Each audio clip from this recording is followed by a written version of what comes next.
Next is Chief Brian Allen of the Sparks Police Department. Brian was sworn in as Chief of Police on May 28, 2013. Chief Allen is proud to serve the community in which he was raised. He attended Sparks Elementary, middle, and high schools, as well as receiving a Bachelor of Arts degree in Criminal Justice from the University of Nevada Reno. Chief? Thank you, Frank. And on behalf of the men and women of the Sparks Police Department, we welcome you again this year for this event.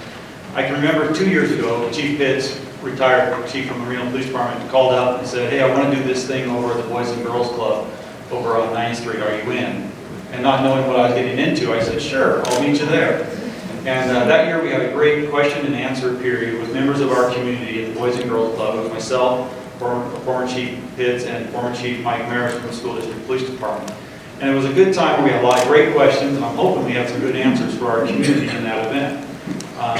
And last year I know that we, as a collective group of law enforcement, spoke too much and didn't listen as much as we should. So I'm looking forward to the breakout sessions this year so that we can truly engage in this dialogue and develop these relationships that the folks have previously talked about. Over the last couple of years since that first symposium that we had, we've done a variety of things at the Sparks Police Department to enhance and continue our community engagement. And I just want to kind of cover a few of those things as we are moving forward as the overall theme of this year's event was.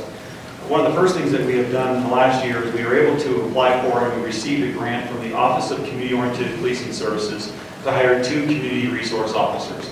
These officers' job functions are to engage in our diverse community and make sure that we're having these types of conversations and relationship building within our community in Sparks. One of those officers is Damon O'Connell. He'll be out at our little Sparks PD booth, and you can introduce yourself to him. And if you live in Sparks, work in Sparks, and you want to get engaged in the Sparks Police Department, I encourage you to reach out to him, and we'll make contact. Another thing that we have done, and is coming to us in June of this coming year, is we have partnered with the Department of Justice to bring the fair and impartial policing program to regional law enforcement.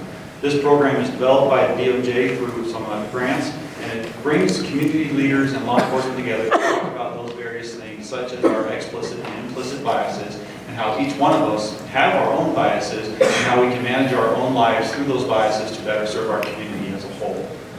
We've also continued to partner with community organizations and groups such as 360 Blueprint and Project Real to continue to get us into our elementary and middle school kids. We have diversified our ranks of supervisors through promotions. So you're actually able to receive a domestic violence advocate grant through the state of Nevada, where we're able to hire our first bilingual victim advocate to serve in our community. So there's a lot of things that we have done throughout the course of the last several years and going into this year. We've continued and grown our partnerships with groups like the NAACP, Action, the African American Clergy Council of Northern Nevada, our Northern Nevada Muslim Community Center, which is located in Sparks, along with having an organizational presence and participating in events that we've never participated in before as an organization, and such events like the NAACP Annual Banquet, the Northern Nevada Black Cultural Awareness Society's annual Dr. Martin Luther King Dinner, and events like community barbecues, and even a coffee with the chief at a local restaurant, which we'll be having hopefully another one here in May. So I think we are trying to do our part in trying to engage in the community as a whole and as an department, and we encourage, if you are a business leader or a member of the Sparks as a resident and you want to get involved in your community, our community together, we are looking for you to step up and help us be engaged with you on a daily basis. And the last thing I want to leave here today with us is and I ask of you tonight exactly what you're probably asking of us, and that is to openly and objectively listen to each other and evaluate what is being said on both sides. Until we can truly listen to each other, evaluate it, and respect each other's points of views, we're not going to gain ground on these types of issues and things that we can do. We can do this and accomplish it together if we build these relationships and try to improve our community as a whole individually, or as a whole rather than individually. Thank you very much for coming.